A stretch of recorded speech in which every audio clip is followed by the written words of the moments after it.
पितृपक्ष 6 सितंबर से शुरू होने जा रहा है। पितृपक्ष के मौके पर बिहार के गयाजी में हर साल लाखों श्रद्धालु अपने पूर्वजों का पिंडदान करने पहुंचते हैं।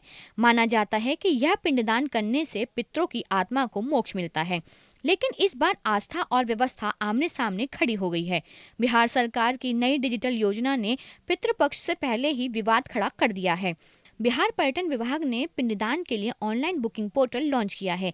सरकार का दावा है कि यह उन श्रद्धालुओं के लिए बड़ी सुविधा है जो गया नहीं आ सकते।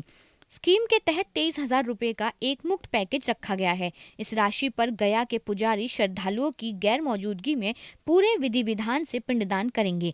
पूरे प्रक्रिया की वीडियो बनाकर श्रद्धालुओं को उनको पेन ड्राइव में दी जाएगी। भले ही इस फैसले के पीछे बिहार सरकार की मंशा श्रद्धालुओं को सुविधा देने की हो, लेकिन अब यह पहल सवालों और विरोधों के घेरे में है। सबसे ज्यादा नाराज वही लोग हैं जिनके हाथों में सदियों से गया की पिंडदान परंपरा रही है। विश्व हिंदू परिषद ने इसे परंपरा के खिलाफ बताया है। संगठन के अध्यक्ष मणिलाल बारिक ने गरुड़ पुराण का हवाला देते हुए कहा कि पिंडदान केवल बेटा या परिवार का पुरुष सदस्य ही कर सकता है। उन्होंने साफ कहा है कि यह अनुष्ठान शिव, विष्णुपद, फल्गु और अक्षवट जैसे पवित्र स्थलों पर ही होना चाहिए। ऑनलाइन माध्यम या किसी दूसरे प्रतिनिधि से कराया गया पिंडदान धर्म और मान्यता का उल्लंघन है। गयाजी पंडा समाज के लोग भी नीतीश सरकार के इस फैसले के खिलाफ नजर आ रहे हैं। गयाजी के प्रमुख पंडा महेश लाल गुप्त ने भी सरकार की योजना को गलत ठहराया है। उनका कहना है कि उनके श्रद्धालु देश ही नहीं दुनिया भर में फैले हैं। पिंडदान के समय व्यक्ति अस्मत् पिता कहकर अपने पूर्वजों को याद करता है। सवाल ये है कि क्या उसकी जगह कोई और वह शब्द कह सकता है। उनका कहना है कि यह परंपरा का अपमान है और इससे सनातन धर्म का महत्व घटेगा।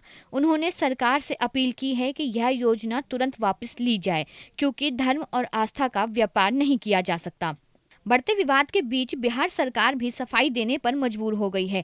गया के विधायक और सहकारिता मंत्री प्रेम कुमार ने कहा है कि पांडों और धार्मिक संगठनों की आपत्तियों का सम्मान किया जाएगा।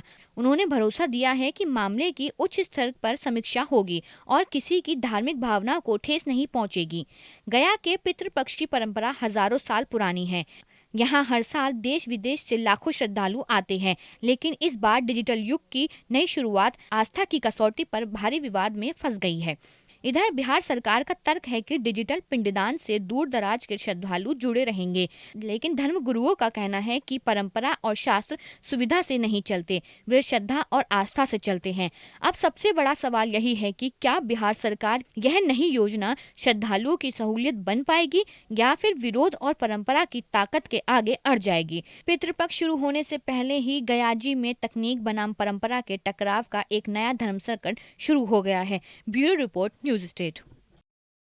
जहां भक्ति है हर शब्द में, कथाओं में छुपे हैं दिव्य रहस्य और ज्योतिष देता है जीवन को दिशा। धर्म से जुड़ी हर बातों को जानने के लिए हमारे चैनल स्तुति को सब्सक्राइब करें।